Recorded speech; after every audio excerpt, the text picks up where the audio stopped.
আমার প্রিয় ক্লাস 10 ছাত্রছাত্রীরা, আজ আমি তোমাদের মাধ্যমিকের খুবই গুরুত্বপূর্ণ একটি বিষয় হলো ভৌত বিজ্ঞান। ভৌত বিজ্ঞানের তোমরা মাধ্যমিক পরীক্ষার জন্য কিভাবে প্রস্তুতি নেবে, কোন অধ্যায়টা তোমরা খুবই বেশি ভালোভাবে পড়বে, সেই বিষয়ে আমি তোমাদের ভিডিওটিতে বলবো। শুধু তাই নয়, প্রতিটি অধ্যায়ের আলাদাভাবে তোমাদের নম্বর বিভাজন বুঝিয়ে দেবো এবং সেই নম্বর বিভাজনে তোমাদের সঙ্গে 1 মার্কসে তোমাদের কটি এমসিকিউ থাকবে, এসএকিউ থাকবে এবং 2 মার্কস এবং 3 মার্কসে কোয়েশ্চেন কটি করে থাকবে, সেটি তোমরা এই ভিডিওটিতে পেয়ে যাবে। ভিডিওটি প্রথম থেকে শেষ অবধি দেখো, তাহলে তোমরা বুঝতে পারবে যে ভৌত বিজ্ঞানের জন্য তোমরা প্রস্তুতি কিভাবে নেবে। ভালো লাগলে একটা লাইক করো, চ্যানেলে নতুন হলে চ্যানেলটি সাবস্ক্রাইবের সঙ্গে বেল আইকনটা প্রেস করে দিয়ে আমাদের সকলের চ্যানেল স্টাডি ফর এডুকেশনের বন্ধু হয়ে যেও। প্রথমে আমরা আমাদের সিলেবাসটা দেখে নেব। সেটা তোমাদের বইয়ে যে অধ্যায় রয়েছে সেখানেই তোমাদের যে অধ্যায়গুলি রয়েছে প্রতিটি তোমাদের সিলেবাসের অন্তর্ভুক্ত। তুমি যে রাইটারের বই পড়ো না কেন, এটা সাঁতরা পাবলিকেশনের বই, তোমার কাছে ছায়ার বই থাকলেও তোমার সিলেবাস কিন্তু একই। প্রথমে আমরা আলাদাভাবে দেখে নিই কোন অধ্যায় কত নম্বর রয়েছে। আমাদের চ্যাপ্টার 1, এটা তোমরা লিখেও নিতে পারো। প্রথম অধ্যায় চ্যাপ্টার 1, যেটা পরিবেশের জন্য ভাবনা, চ্যাপ্টার 1-এ তোমাদের রয়েছে মোট 5 মার্কস, 5 নম্বর, এবং সেই 5 মার্কসের মধ্যে এমসিকিউ একটা থাকবে, এসএকিউ থাকবে 2টি। এসএকিউ মানে তোমাদের প্রশ্নমান 1-এর প্রশ্ন, প্রশ্নমান 2-এর প্রশ্ন থাকবে 1টি। 3 মার্কসে কোনো কোয়েশ্চেন থাকবে না। এবং আমাদের চ্যাপ্টার 1-এ থাকছে মোট 5 মার্কস, 5 নম্বর, অর্থাৎ পরিবেশের জন্য ভাবনাতে রয়েছে 5 নম্বর। দ্বিতীয় অধ্যায় তোমরা দেখতে পাচ্ছ গ্যাসের আচরণ, সেখানে রয়েছে মোট 8 নাম্বার। সেই 8 নম্বরের মধ্যে আমাদের কি ধরনের প্রশ্ন থাকবে? এমসিকিউ 1টি, এসএকিউ 2টি, 2 মার্কসের প্রশ্ন 1টি এবং প্রশ্নমান 3-এর প্রশ্ন 1টি থাকবে। এইভাবে আমাদের দ্বিতীয় অধ্যায় হলো গ্যাসের আচরণ। এরপরে রাসায়নিক গণনা, তৃতীয় অধ্যায়ে 4 নম্বর আছে। সেখানে আমাদের এমসিকিউ 1টা এবং প্রশ্নমান 3-এর প্রশ্ন 1টি, এইভাবে 4 মার্কস থাকছে। চতুর্থ অধ্যায় তাপের ঘটনা সমূহ। চতুর্থ অধ্যায় থাকছে আমাদের মোট 5 নম্বর। 5 নম্বরের মধ্যে এসএকিউ থাকবে 1টি, এমসিকিউ 1টি, প্রশ্নমান 3-এর প্রশ্ন 1টি, মোট 5 মার্কস। অধ্যায় আলো, চ্যাপ্টার 5, খুবই গুরুত্বপূর্ণ অধ্যায়। এখানে তোমরা দেখতে পাচ্ছ আলো থেকে মোট 12 নম্বর থাকছে। তার ভাগটা জেনে নিই। এমসিকিউ 2টি, এসএকিউ 2টি, 2 মার্কসের কোয়েশ্চেন 1টি এবং প্রশ্নমান 3 মার্কসের কোয়েশ্চেন তোমাদের 2টি উত্তর লিখতে হবে।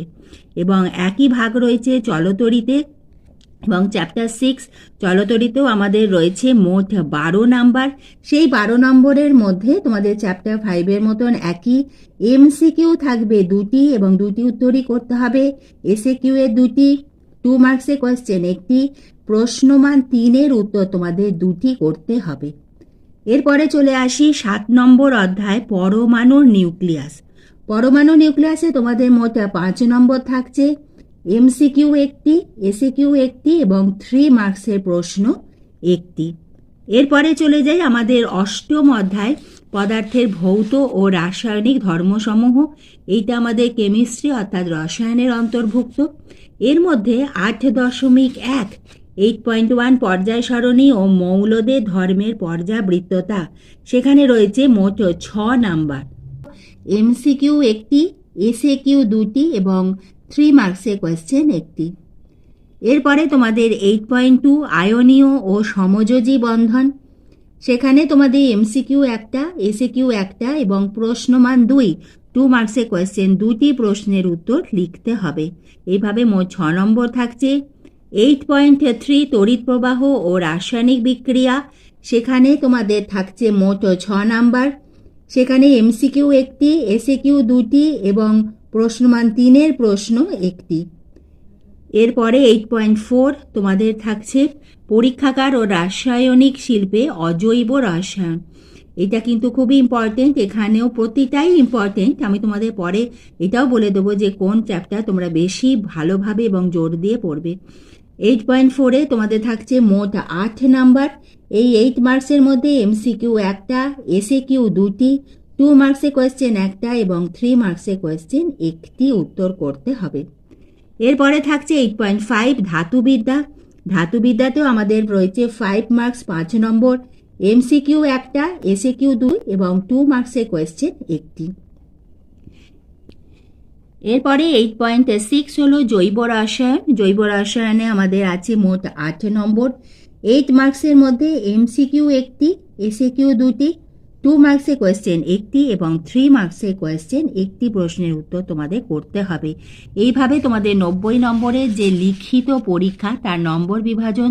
এবার আমি তোমাদের বলবো যে তোমাদের মাধ্যমিক পরীক্ষার জন্য যারা ভৌতবিজ্ঞানে খুবই দুর্বল, যাদের কাছে পাশ করাটা খুবই ইম্পর্টেন্ট, তাদের জন্য আমি বলবো তোমরা তোমাদের মাধ্যমিক পরীক্ষাতে অধ্যায় 5-এ আলো এবং অধ্যায় 6 চলতরিৎ, এই দুইটি অধ্যায় দেখো 12 এবং 12 রয়েছে। এখানে আমাদের 24 নাম্বার, আমাদের মাধ্যমিক পাশ করার জন্য দরকার হয় 25 নাম্বার এবং সেই 25-এর মধ্যে আমাদের 10 নাম্বার থাকে প্রজেক্টে। অর্থাৎ আমাদের 15 বা তার বেশি নম্বর যদি আমরা পেয়ে যাই, কারণ স্কুল থেকে 10 দেওয়া হয়, অথবা 8-9 তুমি পাবেই, অর্থাৎ তুমি যদি 16-17 পেয়ে যাও তাহলেই কিন্তু তুমি পাশ করে যাচ্ছ। যারা পাশ করতে চাও তাদের ক্ষেত্রে আমি এই কথাটি বললাম, সকল ছাত্রছাত্রীর জন্য নয়। তোমাদের জন্য কিন্তু এই প্রতিটি স্টুডেন্টের জন্য 5 নম্বর এবং 6 নম্বর এই দুইটি চ্যাপ্টার খুবই গুরুত্বপূর্ণ, কারণ এখানে আমাদের রয়েছে 12 নাম্বার করে। প্রথমে আমরা দেখে নিই তোমরা আলো থেকে কি ধরনের পড়বে। আলো অধ্যায় এবং চলতরিৎ এই দুটি অধ্যায় প্রথমেই বলবো, খুব বড় অধ্যায়, বিশেষ করে চলতরিৎ, কিন্তু তোমাদের ধৈর্য ধরে খুঁটিয়ে পড়তে হবে। একবার যদি বুঝে যাও তাহলে আর কোনো অসুবিধে নেই।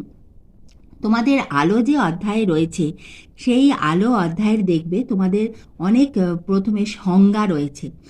আলোর ক্ষেত্রে তোমাদের বক্রতা কেন্দ্র, বক্রতা ব্যাসার্ধ, তারপর প্রধান অক্ষ, লেন্সে চলে যাও, প্রধান অক্ষ, সেখানে তোমাদের পাতলা লেন্স রয়েছে।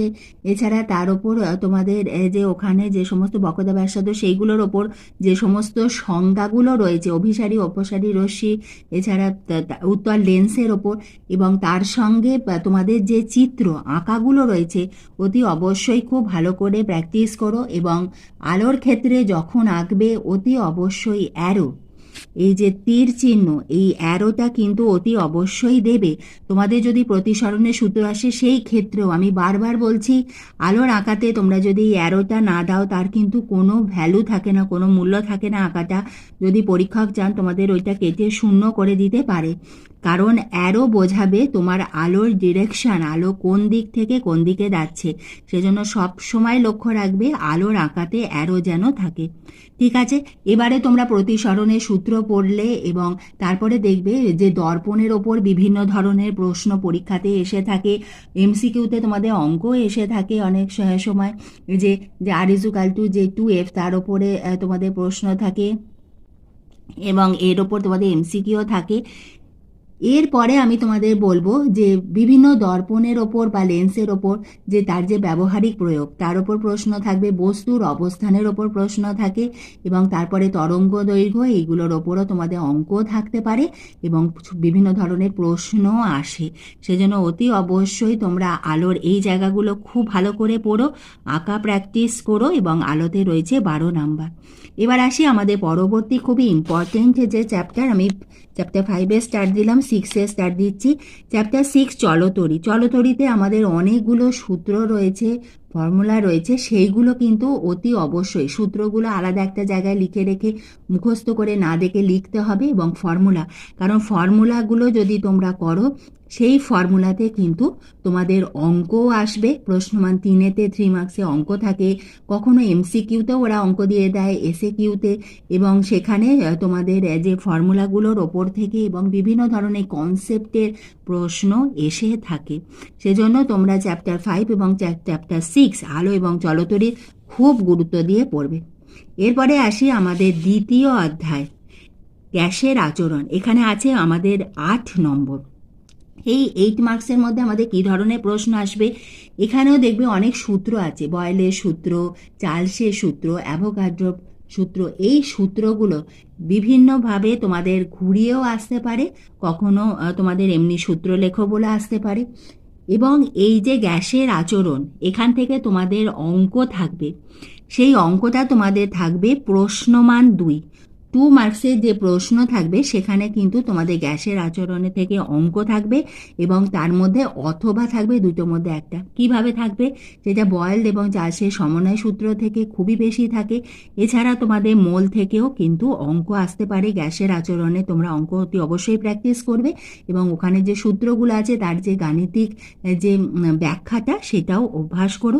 এবং যে বয়েলের সূত্র, চার্লসের সূত্রের যে গ্রাফ আছে, যে লেখচিত্র আছে, সেইখান থেকে কিন্তু তোমাদের এমসিকিউ আসতে পারে বা এসএ কিউ। এরপরে আসি আমাদের পরবর্তী, খুবই যেটা আমি তোমাদের যেগুলোতে নাম্বার বেশি আছে সেগুলো আগে বলছি।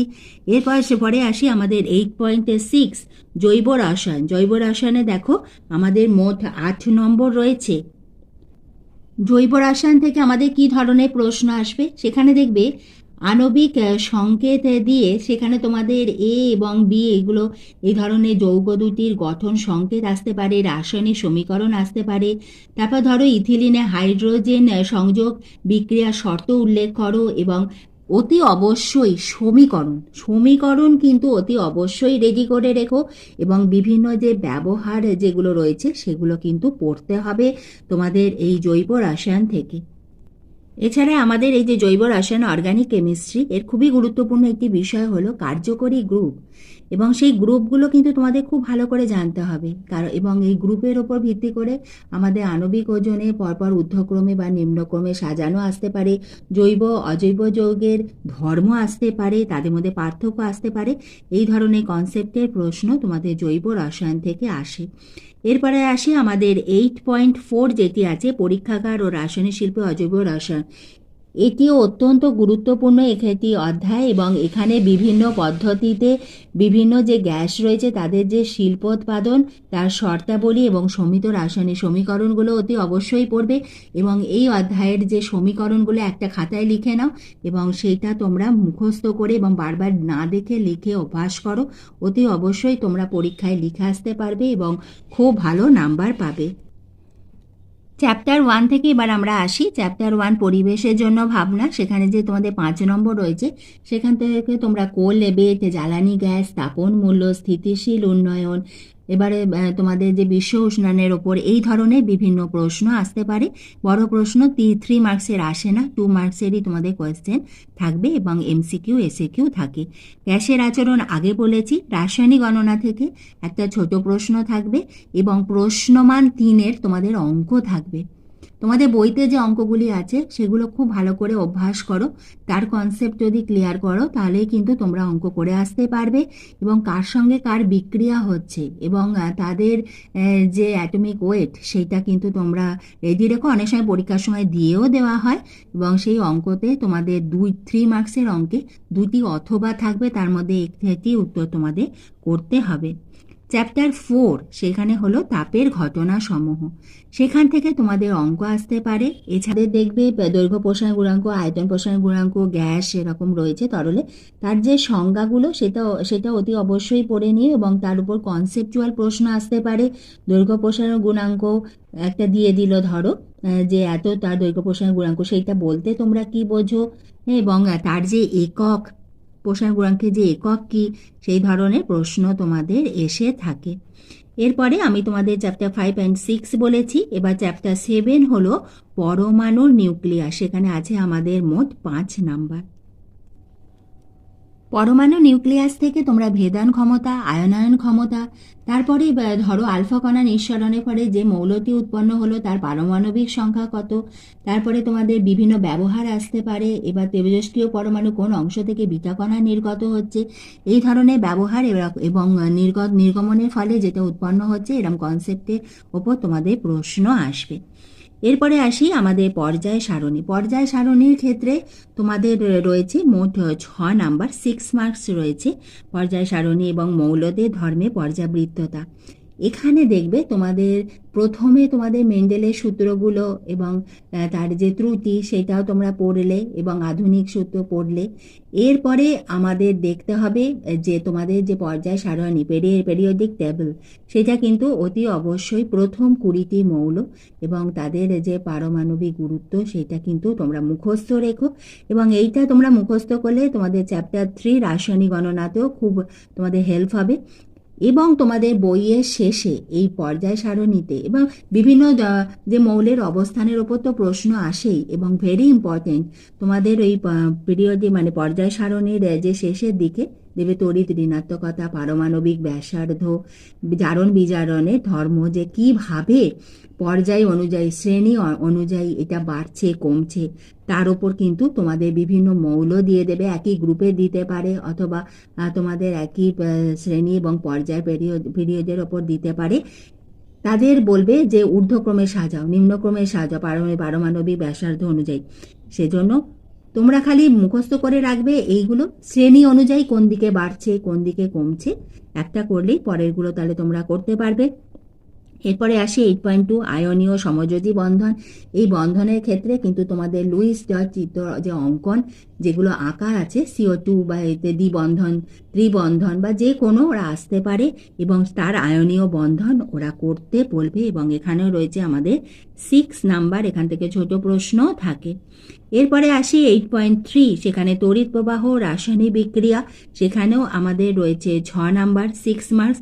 এবং এখানে আমাদের যে যদি সোনার প্রলেপ দিতে হয় তাহলে আমরা কি ধরনের তড়িৎ বিশ্লেষ্য হিসেবে কি ব্যবহার করব, সেখানে তোমাদের নামটা লিখে অতি অবশ্যই তার ইকুয়েশনটা লিখে দিতে হবে। তড়িৎ বিশ্লেষণে কোন প্রকার তড়িৎ প্রবাহ ব্যবহার করা হয়, প্ল্যাটিনাম ইলেকট্রোড ব্যবহার করে অম্লায়িত জলে তড়িৎ বিশ্লেষণে ক্যাথোড বিক্রিয়াটি লেখো। এবং এখানেও তোমাদের কোনটি আমরা যখন কোনো ধাতুর ওপর আরেকটি ধাতুর আমরা প্রলেপ দেবো, কোনটি ক্যাথোডে ব্যবহার করা হয়, কোনটি অ্যানোডে ব্যবহার করা হয়, তড়িৎ বিশ্লেষ্য হিসেবে কি ব্যবহার করা হয়, এই ধরনের প্রশ্ন আসতে পারে। এছাড়া তোমাদের জলে তড়িৎ বিশ্লেষণ এইভাবেও প্রশ্ন আসতে পারে। এরপরে আসি আমাদের যে 8.4 পরীক্ষাগারে আমি তোমাদের দেখায় বললাম যে নেসলার বিকারক বা বিভিন্ন যে গ্যাসের প্রস্তুতি এবং সমীকরণগুলো অতি অবশ্যই পড়ে রেখো। আর কোনো ব্যতিক্রম থাকলে কেন এইটা ব্যবহার করা হলো না, তার বদলে কেন এইটা ব্যবহার করা হচ্ছে, এই ধরনের পড়বে। এবং অতি অবশ্যই ইকুয়েশন সমীকরণ কিন্তু 8.4-এ খুব ভালো করে পড়ে রেখো, এখানে 8 নম্বর আছে, খুবই গুরুত্বপূর্ণ। 8.5 হলো ধাতুবিদ্যা এবং ধাতুবিদ্যাতে আমাদের রয়েছে 5 মার্কস 5 নম্বর। এবং ধাতুবিদ্যা থেকে আমাদের বিভিন্ন যে আকরিক আছে বা তাদের ধাতুর যে ব্যবহার, সংকর ধাতু, খনিজ আকরিকের মধ্যে পার্থক্য, ধাতু নিষ্কাশনে বিভিন্ন নীতিগুলি, এইগুলো তোমাদের কিন্তু খুব ভালো করে পড়তে হবে। এবং আমি তোমাদের জৈব রসায়ন থেকে তো বললামই যে কার্যকরী গ্রুপ এবং তাদের যে বিভিন্ন ব্যবহার রয়েছে এবং বিভিন্ন ধরনের গ্রুপের সংকেতগুলো, এগুলো তোমরা খুব ভালো করে রেডি করো এবং এইভাবে তোমরা পরীক্ষা দাও। এবং আমি আবার তোমাদের বলে দিচ্ছি কোন অধ্যায়গুলি খুব বেশি গুরুত্ব দিয়ে পড়বে। যারা দুর্বল স্টুডেন্ট, তোমাদের অতি অবশ্যই দ্বিতীয় অধ্যায় গ্যাসের আচরণ খুব ভালো করে পড়তে হবে। এরপরে আসি, আমাদের বলেই দিয়েছি আলো এবং জলতড়িৎ, এই দুটি অধ্যায়। তাহলে আমাদের এক হলো চ্যাপ্টার 2, 5, 6। এরপরে আমি তোমাদের বলবো তোমাদের 8.4টা যদি পড়তে পারো খুব ভালো হয়। পরীক্ষাগার রাসায়নিক শিল্প, অজৈব রসায়ন এবং জৈব রসায়ন, এইগুলো তোমরা পড়ো, তাহলে নিশ্চয়ই তোমাদের যদি কারোর মনে হয় কিভাবে পাশ করব, তোমরা কিন্তু পাশ করবেই। এবং যারা খুব ভালো নাম্বার পেতে চাও, অতি অবশ্যই তোমরা খুব ভালোভাবে খুঁটিয়ে পড়ো। ভৌতবিজ্ঞানে কিন্তু 100 অনেক স্টুডেন্ট পায় যারা খুবই ভালো, এবং 95-এর ওপর কিন্তু পাবেই। সেজন্য তোমরা এইভাবে পড়ো, এখনও সময় আছে। পরীক্ষা ভীষণ ভালো হোক তোমাদের সবার জন্য। আমি এবং আমার চ্যানেলের পক্ষ থেকে রইল বেস্ট অফ লাক।